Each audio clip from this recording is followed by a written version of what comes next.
Well, we have some clarification coming in on Balaji Amines from the independent directors. There's a technical factor that's playing out in all probability, and they will put that up for our viewers on the screen. And that explains why the stock has recovered a little bit from the day's low. But in fact, we're joined by Mr. Satyanarayana Murthy Chavali, the independent director of Balaji Amines, on the show. Hi, sir. Good morning. Thanks so much for joining in. Well, the stock market is spooked today because 4 independent directors have resigned. But you all are clarifying that, in fact, it's a technical factor that after 10 years, you must step aside. If that's the case, will you seek reappointment after 3 years? So that's absolutely right on the first part, which is that we need to step down to be, since the company needs independent directors and we are no longer independent if we have had a tenure of over 10 years, which is why actually the company not only has identified additional who will take our place, but then we resign at the same time to coincide with that. So it is only a technical issue. There is no other issue on account of which all of us have resigned at the same time. Mr. Chavali, good morning. So it's only a technical issue and there is no other issue for which this resignation has happened. Just to follow up to what Nigel was asking you, would you seek reappointment after the 3-year period is over? Well, we'll have to see at that point, but any of us, I'm sure, would be more than happy to be reappointed if the company so desires. But as of now, I think the current situation is that we have primarily resigned only because of the requirement to preserve independence of directors, which as per SEBI guidelines, we would no longer be considered as independent if we have a tenure of over 10 years. Mr. Murthy, good morning. Apart from independent directors, there have been some other, there has been other reshuffle as well. Is that also because of the same reasons? I think the CFO... No, that's a little different, actually. Mr. Hemant Reddy, who resigned as CFO, will be replaced by Mr. Srinivas Reddy, who's also been a director and a promoter for a while.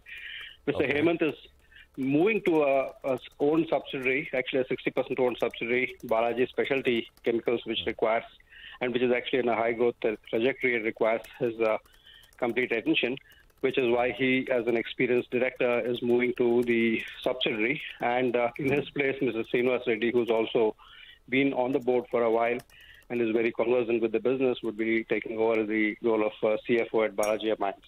The the incoming new CFO is part of the promoter group, right? He is, that's correct, yes. And the outgoing CFO? Also is part of the promoter group. Okay. And there is one more change, right? Independent director, CFO, and I think there is one more change apart from that. Could you explain that? No, there are all the 5 independent directors currently on the board have resigned as of Saturday, and then 4 independent directors have been chosen in their place. And the CFO has moved to the subsidiary, which is Balaji Specialty Chemicals. These are all the changes. So would any more independent directors have to resign because of this this clause?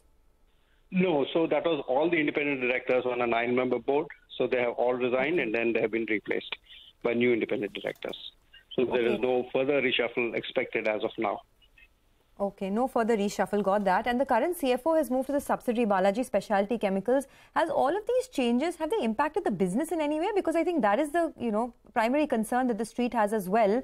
The stock, as we speak, is down almost about 12% odd. Would you want to allay concerns? Very much so. I think the company is actually on a very sound footing. And in fact, at the time of our kind of a valedictory function on Saturday, we spoke at length about the kind of strength the company has built over this period of time, continues to grow both through expansions as well as through addition of new products.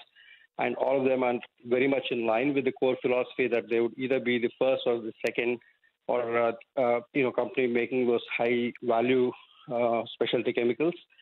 So I think overall the growth trajectory is intact, and we do not think that this is actually going to change anything from the perspective of the company's growth.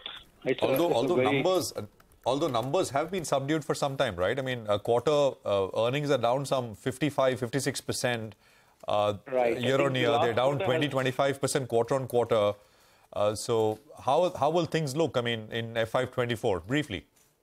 Yeah, so I think I will not comment on that in detail, but I can definitely tell you about the last quarter.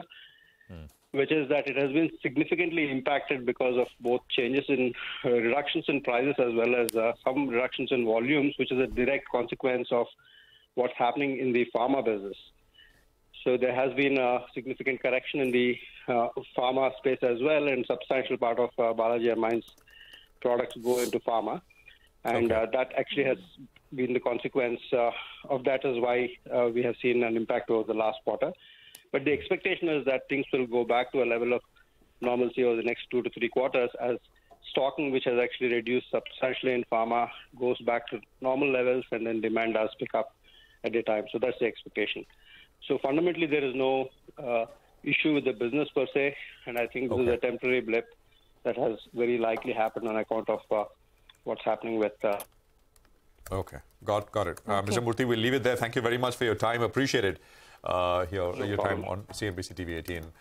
So that's the changes. The independent director seems is technical. The CFO bit, I think the market will ponder a little bit more. No guidance, and the fourth quarter numbers were severely impacted because of the pharma business changes. Balaji means the day low on the stock is 1880. I mean, it's a big move from there. From 1880, stocks come up to about 2086. It's still down about 9.5%. We'll take a very